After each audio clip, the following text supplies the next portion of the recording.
You can see in the upper right-hand corner, submit a roster. If you want to get your roster checked out, we can take a look at it, let you know what trades to make, where to move, where to shake, what to do. If you want that to happen, just go ahead and scan that QR code in the upper right-hand corner. So Brandon, with the nuke to start off our show today, this is a super flex league, not tight end premium though. Correct. Super flex, not tight end premium.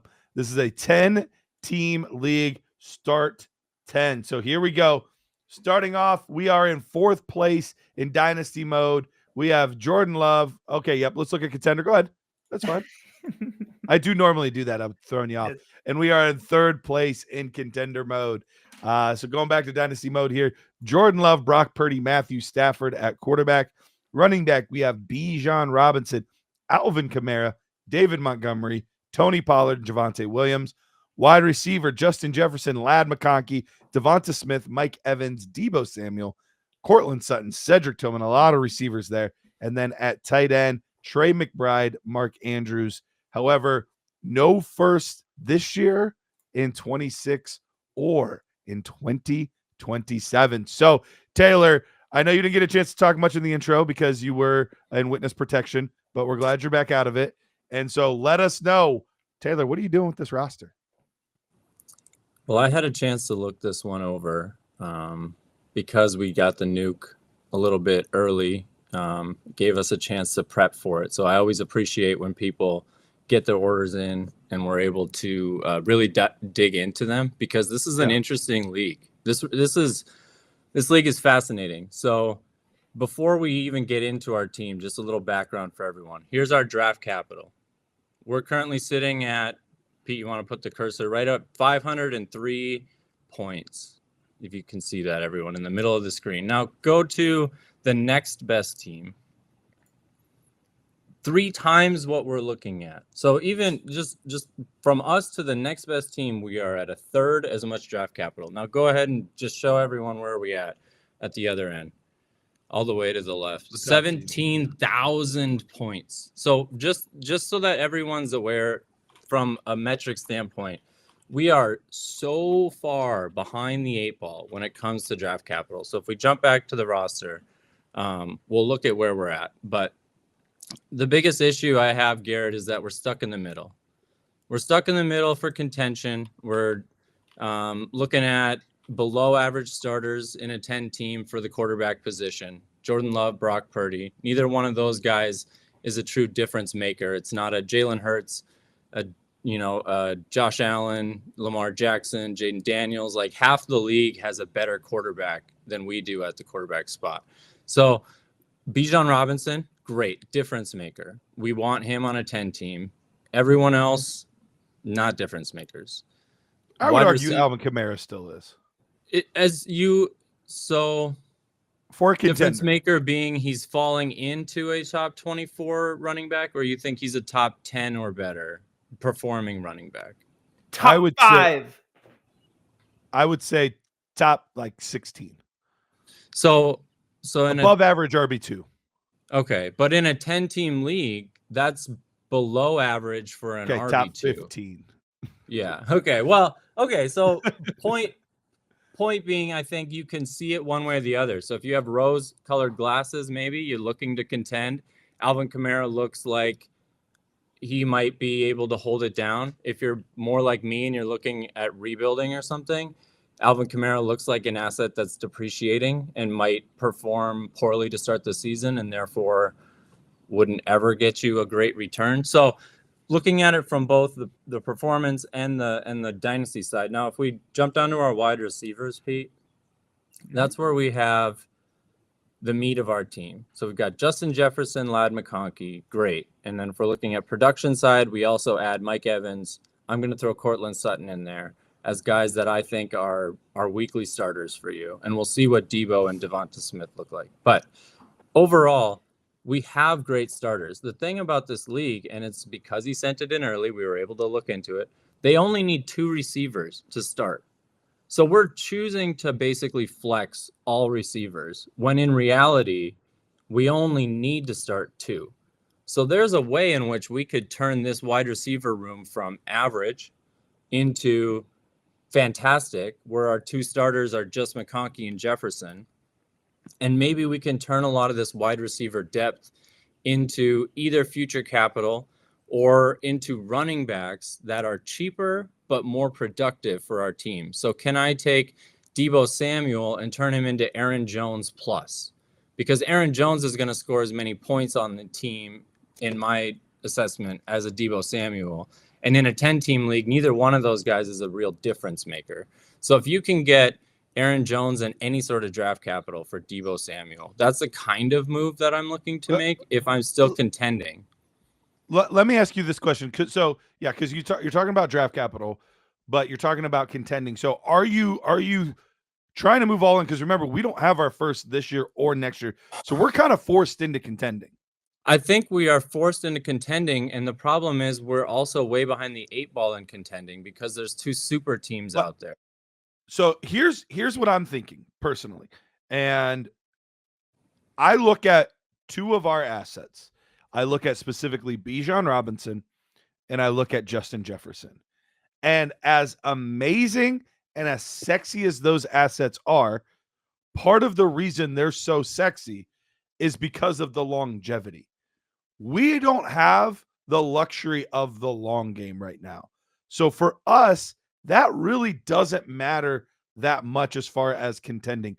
So as crazy as this seems, I would actually be open to moving either Bijan or Justin Jefferson, not both. I'd be open to moving one of them if that can net me a bunch of players that can be win now assets that could still be, top tier Derrick Henrys of the world.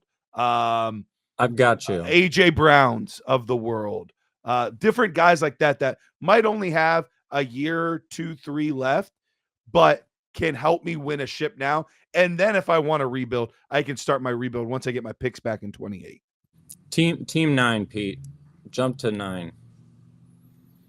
We have Derrick Henry, we have Tyreek Hill, Cooper Kupp, and we have Travis Kelce or Evan Ingram.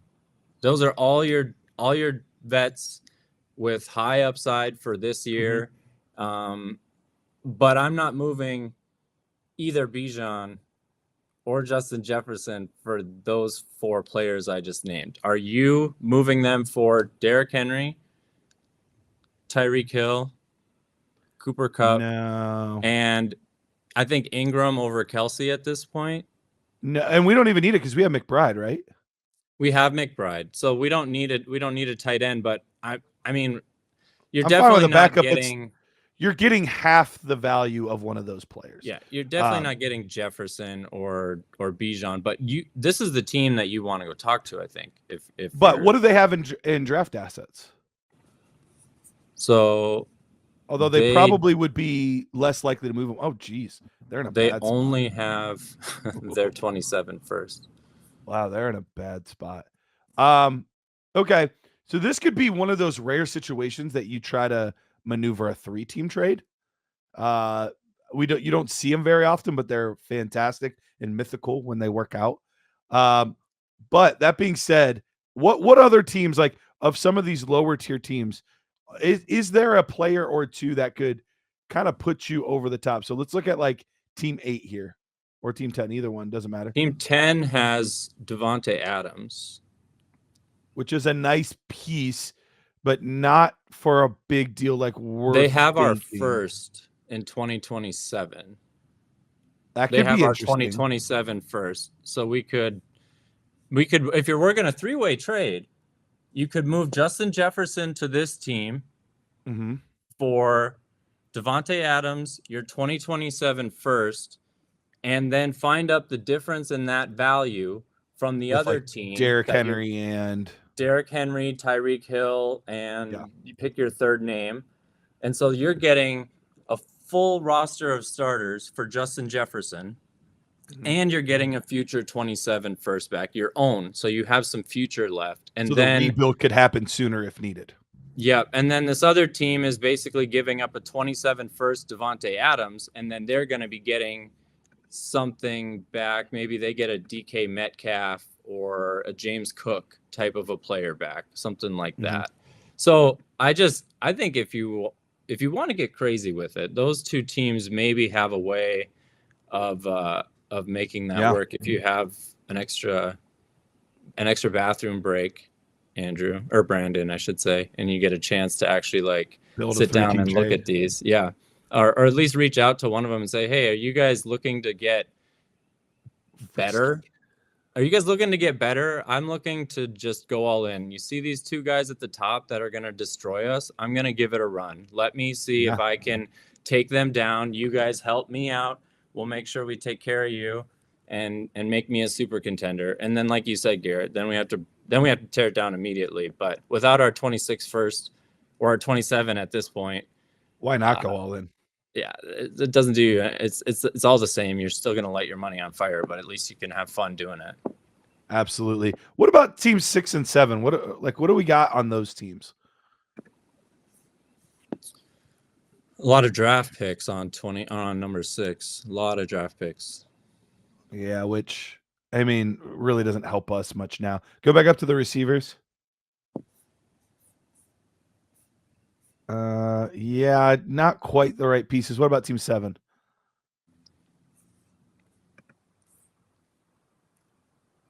Here's a team that could maybe work. And AJ Brown could get you pretty far in a deal for one of those like top tier assets. What other assets do they have though that could maybe work? Nothing there. What about go back up to running backs? They have Jaden Daniels or Drake May if you wanted to take a swing on him. I mean, Daniels is obviously amazing, but at this point, we're trying to split an asset, and Daniels is going to be worth more than Bijan or Justin Jefferson. Yeah, so I think your best option now is like this is another team that could be looped into a 3-team trade if you want to get very similar production, just out of one player. AJ Brown's one of the few players that could get you that top 5 type of wide receiver production that's actually affordable. So he's another player. So yeah, loop in this team, like you might have to make a couple deals in order to make it work, or say, hey, if you can make a trade to get Devontae Adams on your team, then we can make this trade work, or different things like that. You might have to get a little bit creative because I don't know that there's a 1-for-1 team that could make it work with you. But I do think that there's deals to be made in order to make that happen. Can you go to team 6 again, Pete? So let me throw this at you. If we go down to their draft picks, they have 102, 103, 105. Would you trade them Bijan or Justin Jefferson to get either 2 and 3 or 2 and 5, knowing that 2 is going to be Travis Hunter? I honestly, even though picks 2 and 3 are amazing picks, I still don't know that either one of those is truly worth either one of those players. Like, could they be? Yes. Like, I know, like, I love Omarion Hampton. I think he could be amazing.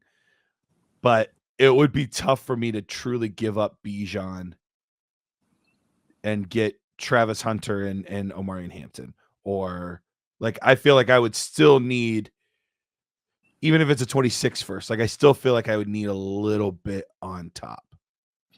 Yeah. Well, I mean, that would be if we were going to go more for... Actually, honestly, that's not really a rebuild move. That's just as much of a contender move with what we're expecting for workload between, assuming that Hunter is a true receiver first, and then Hampton is getting the work that we think. Like, you could still contend and get younger, I guess was my thought. But you'd say you'd still need a 26 first. Is there something you would take less, like the 208 maybe? I mean, because you're taking all the risk there. Look where we're at, though, right? Like, if nothing else, we could flip Hunter to the Tyreek Hill, Travis Kelce, Derrick Henry owner. You know what I mean? Like, I'm just wondering, you're talking about splitting assets, so I'm wondering if we can take Bijan, turn him into 2 of the hottest names, and then go from there, I guess. I mean, it is a 10 team, so 2-8 might get it done because you are still getting some decent players at 2-8 and a 10 teamer. So You might get Besh. yeah, you could get a Besh, you could get a Scattaboo, you could get a Higgins, you could get a depend. It just depends on how all of those guys fall. They're all kind of in a similar tier. Yeah. So I would be willing to do it, I think, for 2-8, and then you could take 102 and get like man, I almost Get your would 27 first back. Would Use you the value 102 to get your Would you value 27 either one of first those above AJ Brown? above AJ Brown? Yeah, would you rather have AJ Brown or 102 or AJ Brown or 103? I think I would take the draft pick and take Travis Hunter. But if I was the AJ Brown, not in this scenario. No. Well, I'm just saying if I was trading AJ Brown away, if I'm the one sending AJ Brown for 102. So you would be willing to do that on this team, though? Send away 103 and get AJ Brown. To do that for the win now, you're saying? Yeah. Because if we're splitting into draft picks, yep. Like I get it that Travis Hunter and Omar and Hampton could help us win this year, but in a 10 team, I'm not counting on it. Who knows how things could go in Jacksonville this year? Who knows how much Najee will or will not be involved in year one? Like, I'm much more apt to trust AJ Brown and then the combination of like Derrick Henry and Devontae Adams or, whatever, something like that. I think if you want to go that route, I actually like the idea of using Bijan or Justin Jefferson to get as much of that draft capital at the start of the draft as you can. You see how active this league is. Everyone is missing their first, or everyone has 6 first. Like, this league is awesome. trading all the time. So if you get the 2 and the 3, you control the top of the draft. Everyone knows who's going 1. Yep. You figure out who wants who at 2 and 3. Get as much for them as you can, and then go out and use that to pick up every veteran that you want. So get Derrick Henry and Devontae Adams and Tyreek Hill and whoever else you want, because you've taken the 102 and you split it into, 3 youngish assets. Like maybe you got Ladd McConkey, the 202 and a younger running back or something. And now all of a sudden you can trade those guys down the line. So it's like, the end game is to have the best starters production wise. Yep. And you're going to take your value and try to maximize it to get to as many, the best starters pieces over of for currency. The next 2 seasons. Yep.